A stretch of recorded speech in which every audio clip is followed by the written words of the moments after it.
All right, so this is my newly acquired Federal Signal MCP amplifier, the A400W amplifier.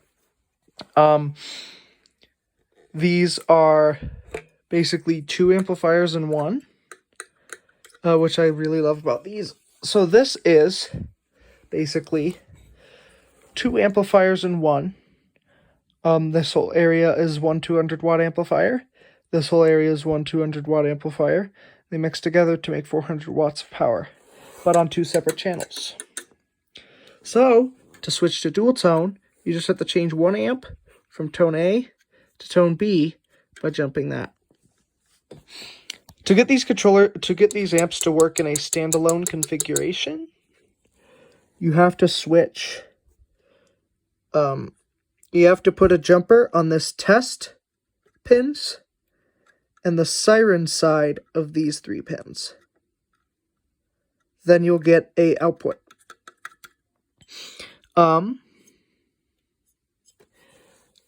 If your amp's still not working after that, and applying power to the pins I'll show you in a minute, then your output transistors will probably be bad.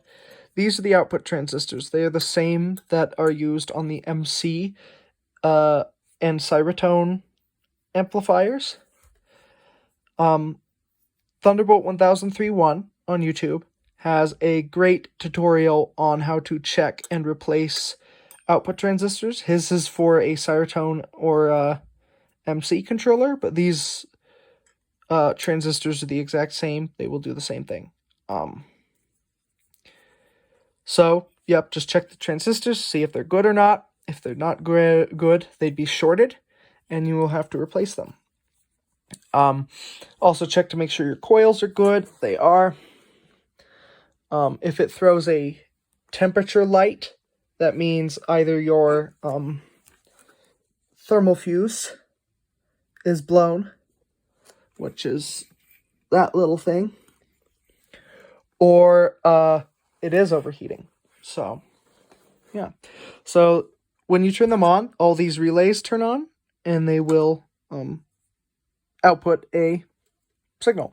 So you should see when you turn it on, the power light comes on, and then the amp A and amp B lights will flash for a second. They will do a little blip.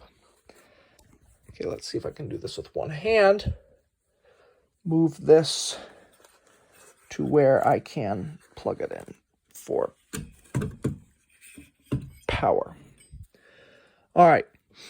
So the yellow is positive, the green is negative with my wires. My red and black wires are preoccupied with other stuff at the moment. So the yellow, you will count. If you're looking at it from the top of the amp, this is how you count the pins. 1, 2, 3, 4, 5, 6, 7, 8, 9, 10, 11, 12, 13, 14, 15. So you will want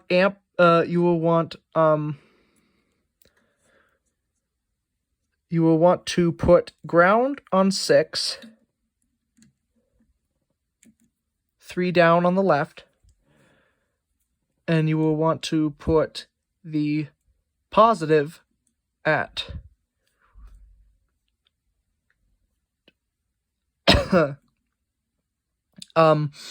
you will want to put the positive at, I think it is 11. Let's see, 1, 2, 3, 4, 5, 6, 7, 8, 9, 10, 11. Yep, 11. So, you will count 6 down. Put it on that. So, yep. Once you have it wired like that, you give it 24 volts DC. I'm copying power from my 3D printer for that. So yeah, when I turn this on, you'll hear the relays click, and the power light right there will turn on, and these lights will come on for a second. So ready? Here we go.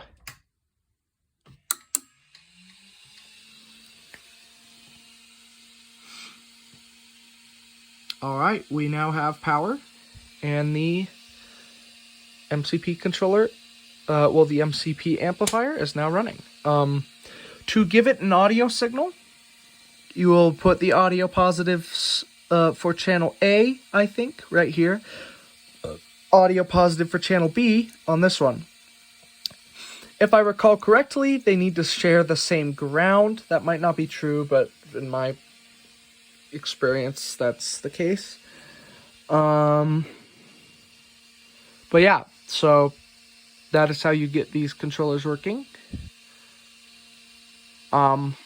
If you want to disable the amplifier while maintaining its hold to power, you can just pull out this test jumper.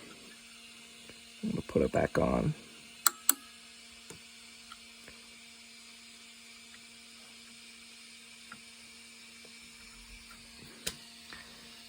And there it goes. So yep, that's the MCP amplifier.